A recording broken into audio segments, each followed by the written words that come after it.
What up, people? This is the fifth part in the ongoing series showcasing some of the hidden gems available on the Nintendo Switch. If you haven't seen parts 1 through 4, links to the playlist will be in the description below or in the comments section. If there's a game you think I'm missing, I might have already talked about in one of those videos, so check them out after you watch this. If you're new to the channel, I mostly make videos about single player games with a heavy focus on RPGs. But for this hidden gem series, I've made sure to include many different genres of games. If you end up enjoying this video, hit that like button to help the algorithm spread this video around. Alright, let's get right to it. Here are 10 must-buy hidden gems for the Nintendo Switch, Part 5.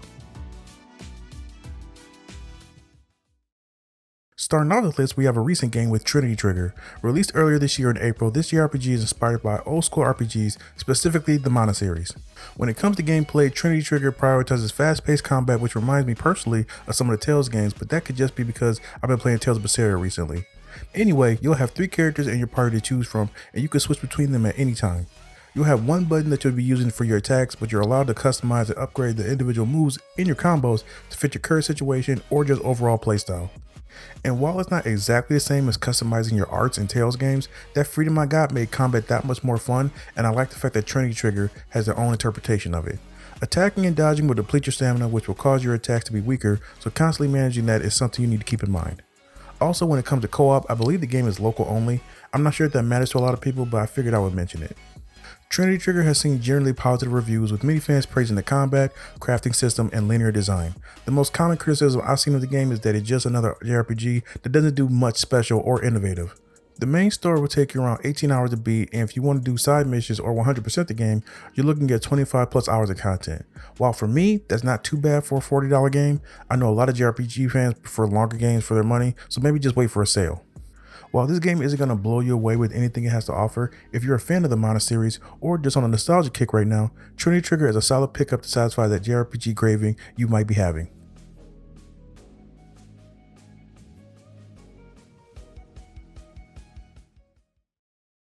Next up, we have Monster Prom XXL.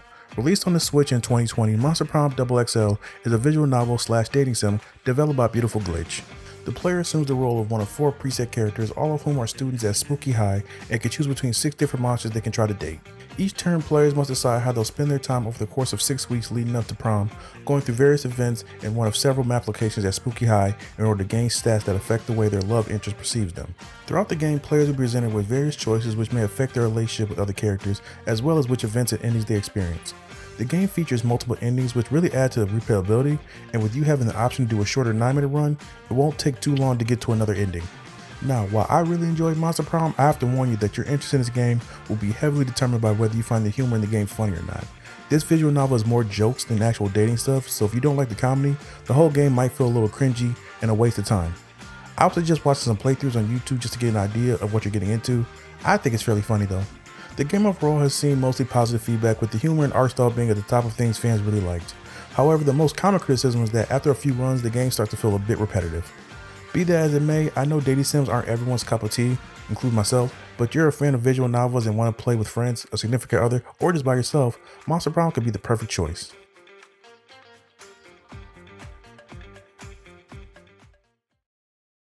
At number 8, we have Hyper Light Drifter. This action RPG was released on the Switch in 2018 and was developed with inspiration from A Link to the Past and Diablo games. The Drifter is equipped with an energy sword and can gain access to other modules that expand their weapon and ability arsenal. These often require power from rare batteries scattered around the world. Weaponry includes long-range guns and area attacks. One of the things I like about the combat that a few other games do is rather than having to go look for ammunition for your guns, it refills when hitting enemies and objects with the energy sword. I believe Death's Door does something similar, and I also want to say Hollow Knight, but I'm not sure about that one. The game has been heavily praised for its sound design, visuals, and especially the gameplay mechanics, with some people saying it's some of the best combat they've experienced in a long time. If you're like me and you love fast-paced action games like Hades, Death's Door, and Hollow Knight, Hyper Light Drifter won't disappoint.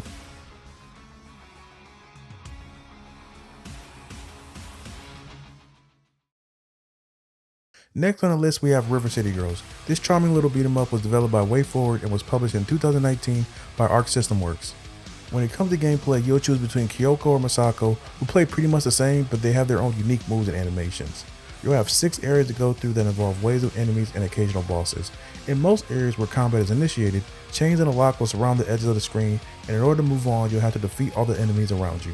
Defeated enemies drop money for the player to collect, and money can be spent in various shops to purchase items, food, and gear to increase stats. Money can also be used to purchase new fighting moves from the dojo to complement the starting set you already have.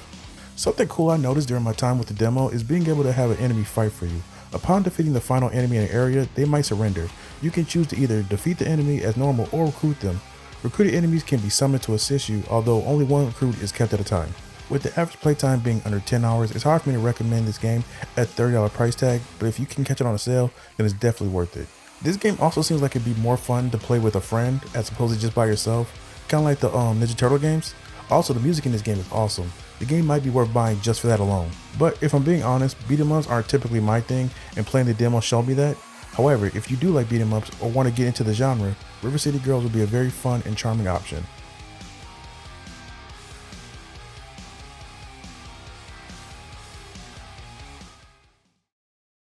Coming in at number 6, we have New Super Lucky Tail.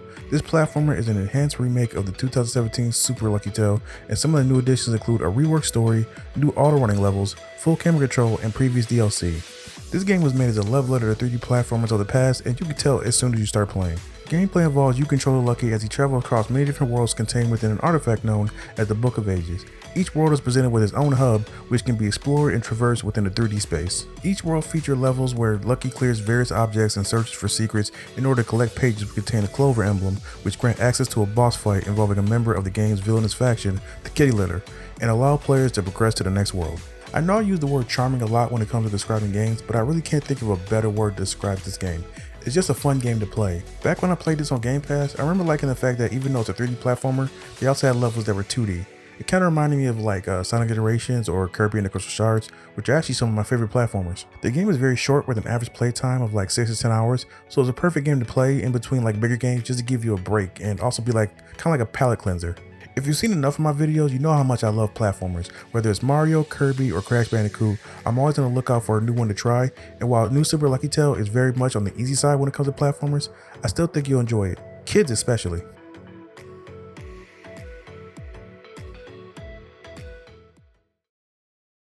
Kicking off the top 5, we have Windjammers 2. Now, I'm not going to waste your time going into detail about gameplay and playtime, because this game is pretty straightforward.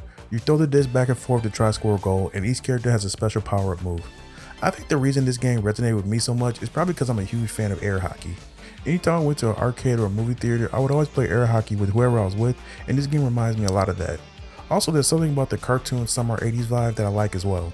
Windjammers 2 has the standard arcade versus and online modes, but I heard that the online population has died down quite significantly, so keeping that in mind if you're a big multiplayer person.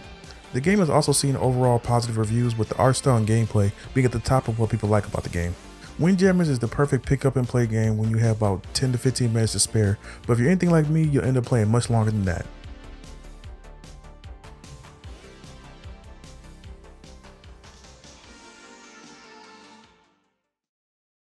Just missing out on the top 3, we have Journey to the Savage Planet. This adventure game was developed by Typhoon Studios and published in 2020 by 505 Games. The game is played from a first-person perspective and involves players being tasked to explore a colorful planet inhabited by various alien life forms. Your main task is to catalog various alien flora and fauna while also collecting the resources needed to craft new items and upgrades, such as jetpacks, grappling hooks, which enable you to reach previously inaccessible areas. Players will encounter various hostile life forms which can be defeated using weapons such as laser guns and throwable items such as acid grenades. During my time with the game, I enjoyed just walking around and seeing what I could discover next. The game started to click for me early on when I found these. I don't actually know what type of creature they were, but the second they saw me, they started running around screaming nonstop, and it made me laugh. This brings me to the other reason I like this game. It was just funny. I wouldn't call myself a comedy snob by any means, but I play a lot of games where the game was either trying too hard to be funny or the humor just didn't work for me. Thankfully, this game's jokes were somewhat subtle, for lack of a better word, and unlike Monster Prom, I feel the humor in this game will be more palatable to a larger audience. Exploration is probably my favorite aspect of video games, which is probably why I love open world games so much, and Journey to the Savage Planet is really enjoyable in that regard. So if you're in the market for a short little 7 to 10 hour adventure, this game has you covered.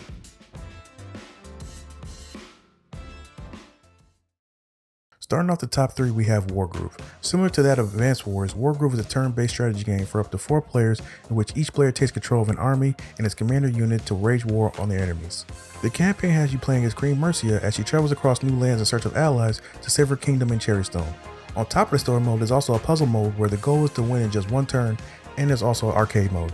Even though I didn't utilize it enough, one of the coolest modes this game has is the map editor, which allows players to create and share maps online for other players to enjoy, similar to Advance Wars or Super Mario Maker. I always like it when games add this feature because I feel like it gives the player so much extra content, which is always a good thing. In fact, I think there are some websites that list the best Wargroove fan maps if I'm not mistaken. But anyway, since playing Fire Emblem Three Houses, I've had a growing appreciation for strategy games, and whether it's the multiplayer, story mode, or the map editor, I believe Wargroove has something that all turn-based and strategy fans will enjoy.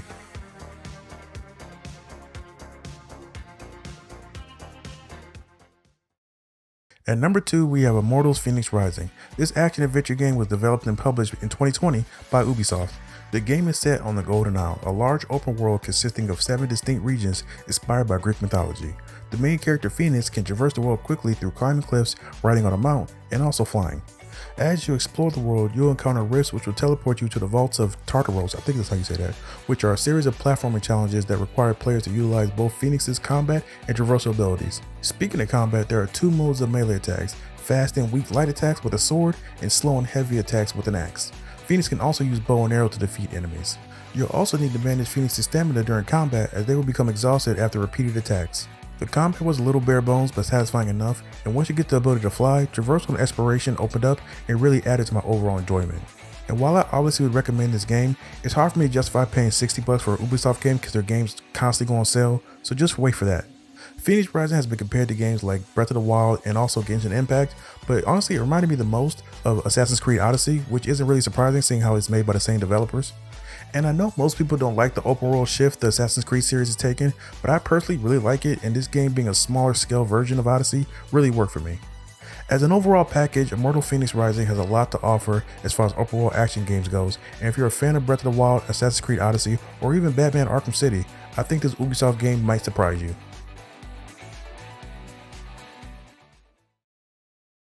And finally, at number 1, we have What Remains of Edith Finch. This first-person exploration indie game was developed by Giant Sparrow and published by Annapurna Interactive in 2017. The story follows the 17-year-old Edith Finch, the last surviving member of her family, as she returns to her ancestral home for the first time in 7 years. While re-exploring the house, she uncovers her family's mysterious past and learns about the series of deaths that eventually caused the complete collapse of her family structure. I very rarely get emotional when playing video games, so when a game's narrative or gameplay can make me feel something, it stands out that much more. And that's why this game is number 1 on my list. It left a long-lasting impression on me that still hasn't left even after years have gone by since I played it.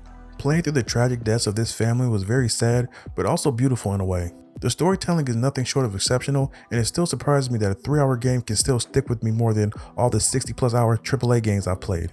I won't spoil any of the actual character moments, but the older brother Lewis's story really stuck with me on a personal level, which really added to the overall immersion during my time playing. I got back into gaming a little over 6 years ago because I felt like video games were one of the best, if not the best medium for storytelling, and Edith Finch embodies that sentiment perfectly. This game is a shining example of what video games as an art form can be, and I honestly can't praise it enough because of that. And even if this usually isn't your type of game, I can almost guarantee that if you give What Remains of Edith Finch a chance, you're going to be rewarded with a heartbreaking yet beautiful story that you'll never forget.